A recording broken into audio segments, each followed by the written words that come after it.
tulisome mu gitabo c'Abalewi. Igitabo c'Abalewi igice ca gatandatu umurongo wa 12 na 13 havuga ngo nuko umuriro wo ku gicaniro uze wame waka ntuzime, umuherezi aze yama ucana urunde kw'inkwi uko bukeye, aheze azigereke ikimazi co koswa cosereze kw'ibinure vy'ibimazi vy'ishimwe. Kuri 13 umuriro uze wame waka ku gicaniro udahengeshanya ntuzime. Umviriza dusome mu gice c'icenda umurongo wa 24 duce tugeza mu gice c'icumi ku murongo wa 3 havuga ngo umuriro uvuye imbere y'Uhoraho uraheza uraza utongorera ku gicaniro ca kimazi coshejwe na vya binure.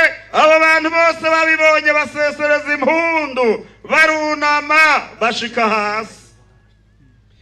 Mu gice ca 10 umurongo wa mbere Nadabu na Abihu bene Aroni babiri ivyotero vyabo babishiramwo umuriro, bashirako imibavu bayosereza Uhoraho ku muriro urahura ahandi uwatabageze. Haza umuriro uvuye imbere y'Uhoraho urabica bagwa imbere yiwe, maze Mose abarira Aroni ati ivyo nivyo Uhoraho yavuze ngo ukwera kwiwe kuzogaragarira kubamwegera, kandi ngo azoherwa icubahiro imbere y'abantu bose. Aroni aranezerwa, Aroni arumigwa. Umviriza ngomba ico Imana yashize mu mutima wanje, umuriro w'Imana wame waka ntuzime.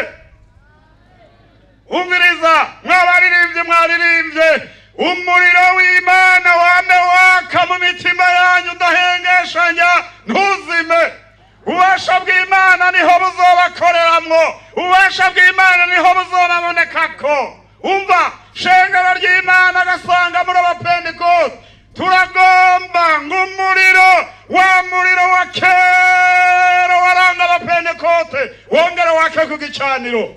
Turagomba muri iki kiyaya kuri uyu muhingamo izuba riramaze kuba nkirigiye gatoyi, turagomba kuri uyu mugoroba mu masaha yo gusenga yani kera umuriro wongere wake ku gicaniro.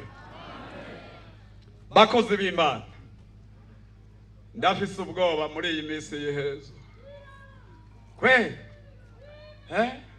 Mana yari yabariye abaherezi kuko aribo bamba bakira ibimazi bakama bashikana ibimazi bashirako imibavu, ariko bahabwa itegeko k'uwo muriro wo ku gicaniro utazobazimana, bazohora bongerako imibavu, ariko umuriro uriko uraka ukaguma waka ku gicaniro. Umunsi umwe rero sinzi uko vyagenze umuriro warabazimanye. Aba bantu aba bahungu ba Aroni umuriro warabazimanye. Nadamu na Abihu barabaherezi mw'isezerano rya kera muri uyu muryango w'Abalewi, nibo bari barobanuwe kuba abaherezi. Umunsi umwe umuriro warabazimanye. Umviriza rero kuri twebwe abakozi b'Imana, iyo umuriro utuzimanye n'akaga. Twebwe abakozi b'Imana umuriro utuzimanye n'akaga. Baca baragenda rero bashira ibimazi, bashira ku gicaniro imibavu, bashirako n'ibimazi, bararorera yuko hari n'akotsi kofumba barabura. Ati karabaye umuriro waratuzimanye. Baja kuburondera ahandi. Mu Kirundi baravuga ngo baja kurahura. Baciye baja kurahura, barawuzana. Imana irabareka, Imana irabanza irabareka.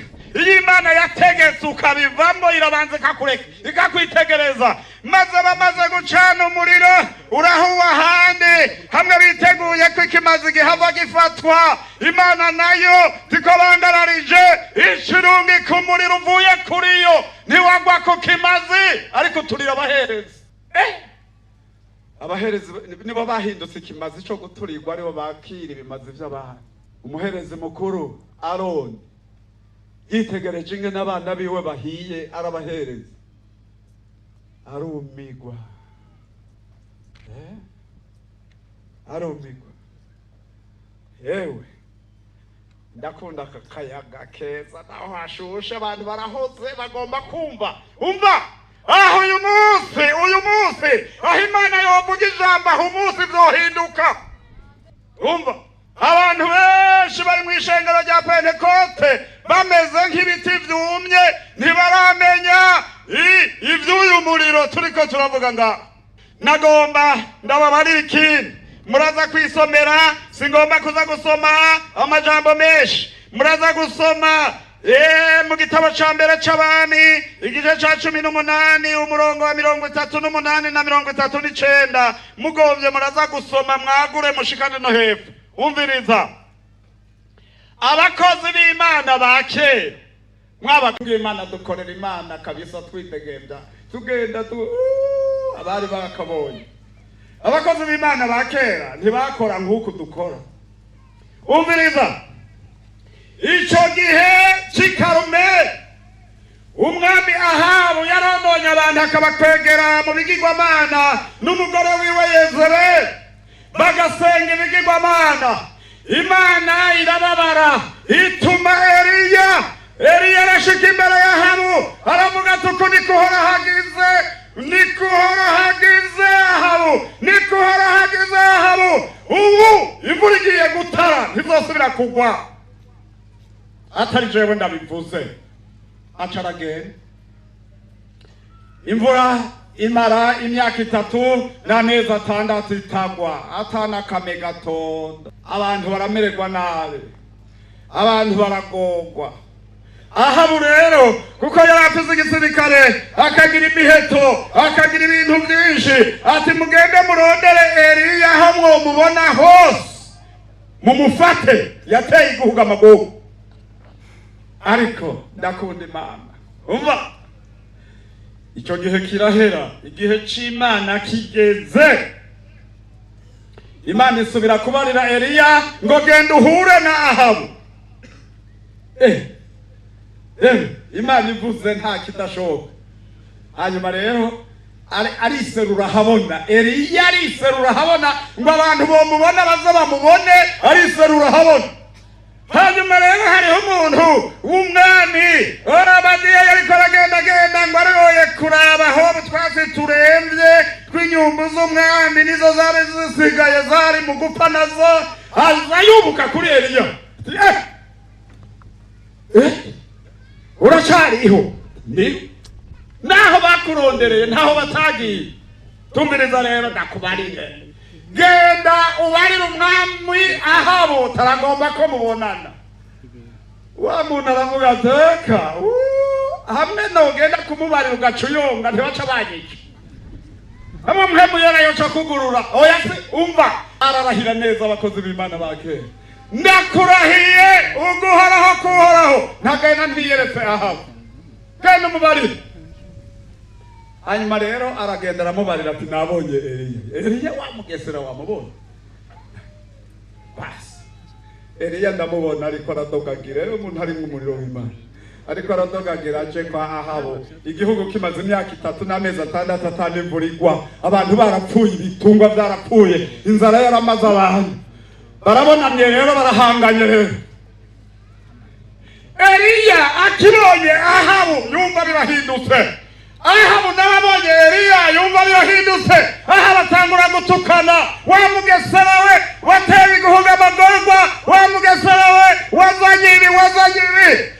Eliya aramwitegereza, tumuyobe ni wewe n'umugore wawe Yezebeli, mwakwegeye abantu mu bigirwamana, mwakwegeye abantu mu byaha, mwakwegeye abantu mu bubi, bakaza kuhoraho.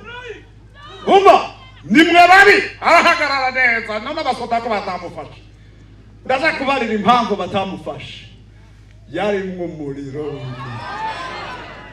Haleluya, haleluya, haleluya. Yari mu muriro w'Imana. tumviriza naho ntukareka ndakubarire ndakugira inama byarakunaniye ntega amatwi wumve genda uzane bakamenyi bawe bose uko bangana uzane n'inka zibiri maze zimeze neza tuzitange kw'ikimazi kandi ukoranye abantu bose kuri uyu musozi Karumeli niho tuzovuganira imbere y'abantu bose Imana izo kwishurisha umuriro nizoba ari Imana nyamana hanyuma rero arabatega erega mu gukizwa ntibisaba ko murinda kuba igihumbi abandi ntibagombe babe abanyabyaha wowe ukizwa uri umwe ntacyo kuko agakiza n'akagipeke agakiza n'akiwawe gusa ntikari mu bwinshi agakiza zakaso z'umugore wawe z'umugabo wawe agakiza n'akiwawe gusa amen umviriza rero tumviriza bazana imasa zibiri kandi ko ari benshi mwebwe ko muri benshi mutori yo mugomba mutangure mutange ikimazi mwebwe muri benshi mutangure mugabo kondisiyo nimwe gusa nta muntu n'umwe ashira ku muriro ku kimazi umuriro arasenga Imana izana umuriro iyo Mana niyo duca twemera baca kurera baca kubarasenga ewe bayari nutwumve ewe bayari nutwumve ewe bayari baravuga hageze mu masaha ndwi saa saba hagomba gushika ibihe abantu b'Imana bahora basenga byo mu masaha 9 baca rero baravovota umukozi w'Imana abanegura aravuga terega Imana yanyu yoba yamaze urubanza yoba yagiye nimushimike bose yoba yagiye ku rubanza barashimika ngo baravovota barikebagura baragira gute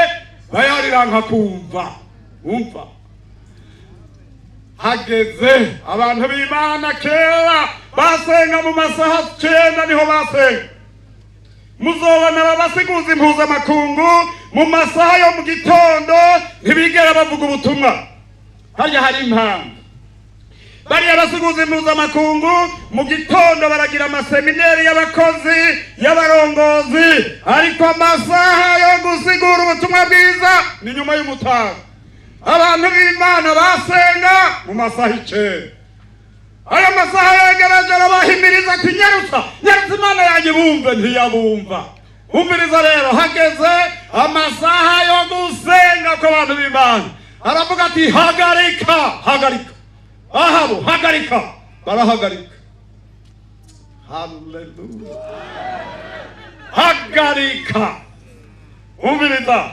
abantu b'Imana ntibapfa kugenda ku masezerano aribuka ijambo rivuga ngo Imana ya Aburahamu Imana ya Isaka Imana ya Isirayeli ariwe Yakobo Isirayeli niwe yahawe amasezerano yabyaye abahungu 12 acarondera amabuye 12 arayanyuranya yubaka igicaniro arasanaza igicaniro bari barasambuye maze rero hejeje gushirako akabona ko igicaniro gitunganye acarondera inkwi azishirako acabaga yamasa ashirako kandi rero Eliya yarakomeye umuntu abaga inkarumwe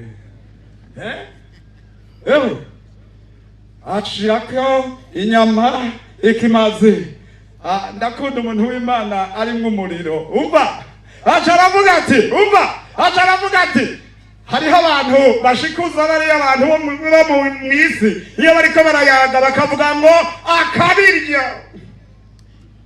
akabirya ni iki voma amazi banza mwimbe hano barimba hano kanivoni ni gose ati voma amazi muze murasukako barasukako no muri ya kanivo amazi aradengera umviriza rero abantu bavuga ati uwo mugabo arasara n'abasenze badasutse ko amazi nta muriro wamanutse turabe uyu mugabo agomba gupfira imbere y'aho umviriza ndakunda umuntu harimo mbwebo naho yoba ari umwe gusa arahagarara neza aho wambaye aho umviriza abantu bose mu ntega amatwi umva, abantu mu ntega amatwi umva, abantu mu ntega amatwi umva, abantu tako kagabo turabe ibyo uyu munsi. Umva, umva igisabisho cy'umuntu w'Imana. Umva, Uhoraho Mana yo mu ijuru, nkoze ibi bintu byose kubw'ijambo ryawe. Uyu munsi bimenyekane ko uri Imana, nanje ko ndi umukozi wawe. Amen. Icyakurikiye ni iki? Umuriro uratibuka ati ku kimazi. Ikimazi kidasha, iyo mabuye arasha, amazi arasha, abantu baratangara barumirwa, uhereye kuri ahantu baca barapfukama barashika hasi baravuga ngo Imana ni Imana yande, Imana ni Imana ya Eliya. Amen. Babagabo bahora babesha ngo bakorera Imana batangura guhinda umushitsi. Narasomye igitabo ahantu ingene abaherezi ba Dagoni bahora biba iby'abantu bazanye bakaja kubirya, hanyuma bagaca babesha ko ari Imana Dagoni yabiriye. Mbwa wundi umunsi umwami aravuga ati ariko bagabo naho none oya, baca bashiraho ibintu kugira ngo barabe abantu bazoba bahahonyoye. Hanyuma rero bararaba babishizeho, baca bararaba, urabona hariya mu Isirayeli abantu mu kwinjira mu rusengero ntibinjirana ibirato baba babikura. Hanyuma rero bagenda bakandagira bagiye kwiba ibyo bintu bazanye by'ikimazi ngo baze kubesha ko Imana yabiriye. Hama umwami aratuma abantu tariko aha hari abantu bahahonyoye, aha bahahonyoye, arabaraba ati geramo ibirenge turaba. Abantu bivye inka hariya batarakizwa nibo bazi iryo banga, bakagenda kurwara rw'inka bakaraba ingene yahonyoye iraba hariya canke iraba ino. Hanyuma rero baravuga ati waciye mu bumera bw'abandi shiramo ikirenge turaba. Wewe urafashwe, niwe uhora urya ibintu ukabesha ngo ni Imana yabiriye. Dagoni ntirya, nimwe mwabiriye. Ico gihe barakabonye. Umviriza ndababari. Eliya acara araba umugabo rero. Umwami yavuze ko Imana isengwa ari yande, n'abantu bose ko umwami yavuze bagize gute? Bavyemeye. None hasigaye iki? Bakamenye babaherezi b'Abayali mubafate, bafate abaherezi b'Abayali. Muri iyi minsi abantu bose bagendana Bibiliya. Muri iyi minsi abantu barashobora gukorera Imana atagakiza. Muri iyi minsi ibintu byavanganye. Turagomba muri aya masaya ni kera muri iki kiyaya cyo mwitenga ngo habaga hinyuza Imana itibura umuriro. Umva, Imana itibura umuriro mu bagabo, Imana itibura umuriro mu bagore, Imana itibura umuriro mu bahungu, Imana itibura umuriro mu bakobwa, Imana itibura umuriro mu batama no mu batamakazi. Imana yongera isuzume itiburira umuriro mu bakozi. Umva, reka akayaga k'Imana kagendagenda kuri uyu mugoroba. Umva, igituma ibisigo bitwikwikiza, igituma impwemu zitakiza mu bantu, igituma ibintu byose byahagaze. Hariho ibyaha, hariho ubusuma, hariho urwango, hariho amacakubiri, hariho umwikomo. Abantu baravangiwe. Imana ituvangurire kuri uyu mugoroba. Yesu abarira abigishwa biwe ngo ntimushoke mugende, mu minsi itari myinshi muzobatizwa na mpwemu yera. Ndabona ku munsi wa Pentekote bariko barasenga bakirorereye isezerano Yesu yari yababariye, bazababona umuriro uratibutse uvuye mu ijuru. Umva, urigabura mu duce uja ku muntu wese ubayongeramwo batangura kuvuga indimisha. Haleluya. Wewe waronse iki ngaho ko wicaye ngaho gusa? Umupentekote atagira mpemu yera yumye, umupentekote atagira ukwizera. Umva, umupentekote umunwa we utarigera ukizwa na gatoya. Uyu mugabo umwami agucishe kwikara. Ntitwaje gutembera ngaha. Oya, ntitwaje gutembera ngaha. Reka akayaga k'Imana kagenda aha. Reka ubushobozi bw'Imana bugenda aha. Reka umuriro w'Imana utibuke muri iki kiyaya. Uvangura iby'ingirakimazi mu by'imburakimazi. Reka abantu b'Imana bongere bezwe. Reka amavuta y'Imana yongere amanuke ku bantu bayo.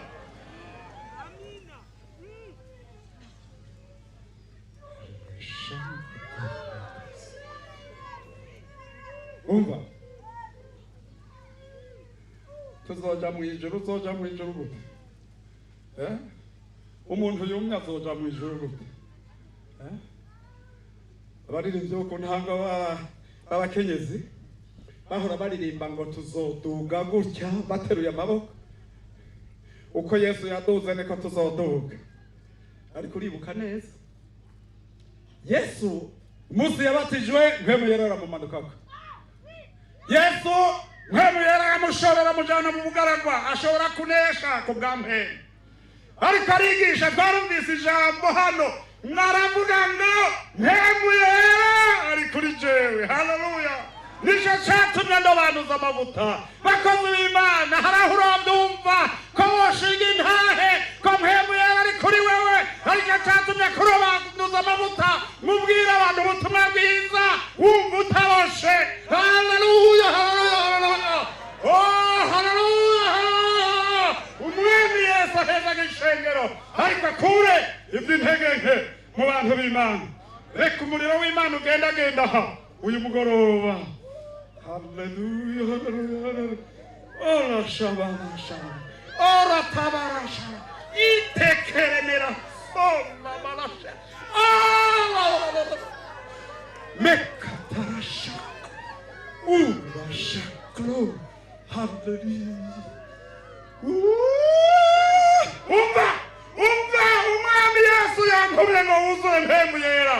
Banzure kuva mu bwegito bwawe, banzure k'ibyo byakubashe, banzure k'ibyo ugenderamo. Hinduka! Ureke umuriro w'Imana uronke ikibanza. Twuname imbere y'Imana.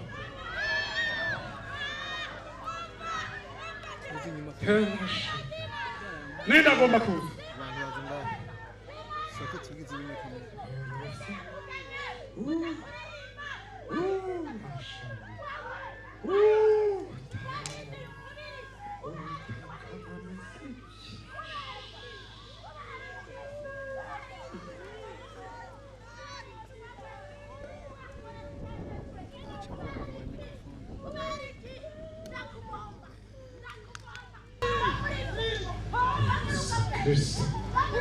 Yesu Kristo.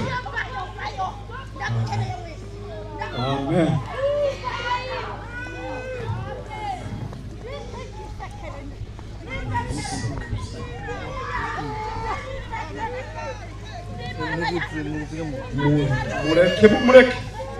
Mumureke.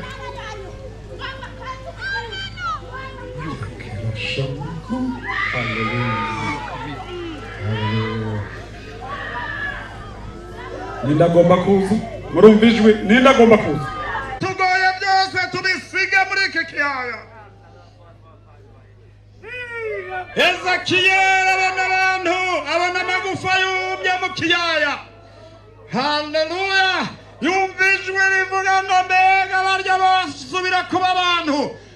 Imana ituma umuyaga, amagufa araronderana. Imana ituma umuyaga, imitsi irinjiramwo. Imana ituma ibintu umubiri ushaka rujako, hanyuma Imana ituma, haleluya, impwemu yayo ibahumekera ko abantu baragenda.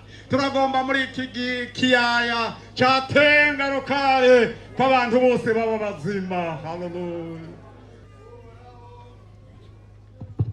Mana data wa twese uvyagiye mu ijuru, turagushimiye ku ijwi ryawe rigisemerera.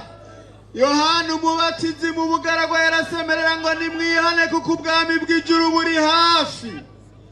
Turagushimiye n'ubu ijwi ryawe ko rigihamagara abantu kugira ngo bahembuke.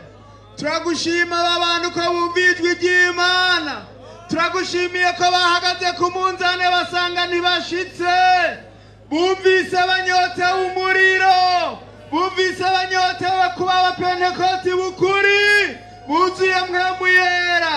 Hari ivy'isi na satani n'umubiri babateje, babateza ingeso mbi zo mw'isi, babateza intege nke, babateza ibintu binyuranye n'ubugombe bwawe. None ko baciye bugufi, ko bemeye mwami kuza kuri wewe, bagafukama munsi y'umusaraba, nubagirira imbabazi, ubakure mu bumara bwose satani yabatsindagiyemwo. Abahora basambana uhereye no munsi babihebe, abahora bibuhereye no munsi babihebe, abahora n'abanyesaku, abahora n'abanyenzigo, abahora n'abanyamacakubiri, abahora n'abakunda kwirema ibice, abari barataye inzira y'Imana bayigarukemwo. Gira imbabazi mwami, ugendagenda muri iyi mitima, uraba umuntu wese yari yarazimiriye, uraba umuntu wese icari camugoye, uraba umuntu wese intege nke yari yarakorokeyemwo, umubohore, umushayure, umugarukane mu nzira ija mw'ijuru, umugarukane muri inzira y'agakiza. Uhereye ino munsi inzira z'inzingu gutambamira ibumoso babihebe, batumbere Yesu wenyene. Ubaharire mwami, hazi ijwi ribahumuriza mu mitima yabo ngo humura mwana wanje ndaguhariye. Guhereye ino munsi ntuzosubire gukora icaha nk'ico. Ahantu bahavana umunezero, bahavana amahoro kuko babohotse. Urakoze mwami, cagagura ibi bigozi byose byari bibaboshe, cagagura ibi bintu byose mwami wanje biyambura ibyaha bikunda kubizingira ko n'ingoga. Baba bana bukuri, baba bagendana nawe mwami, ubafata ukuboko, ubahirigwanishwa bishasha byo guhangana na wa mwasi, kandi bagwane banesha, kugira ngo muri wa munsi ntibazomaramare, bazokumva amazina yabo asomwa mu gitabo c'ubugingo. Urakoze kubahariye, urakoze kubejeje, urakoze ko batazosubira kugendera mu nzira zinyuranye n'ubugombe bwawe. Reka ijambo ryawe ribabera itara, ribabera umuco bagendera mu muco, kandi bemere kurongorwa na mpwemu w'Imana. Isezerano ry'uko umuriro wotibuka ugaturira ibitari ibyawe byose ribabe kuno munsi, ribabe kuno munsi. Urakoze kuvyumvise kandi ubikoze, tubisabye mu izina rya Yesu Kristo umwami n'umukiza wacu, amen. Mwami wacu Yesu Kristo, turagushimiye.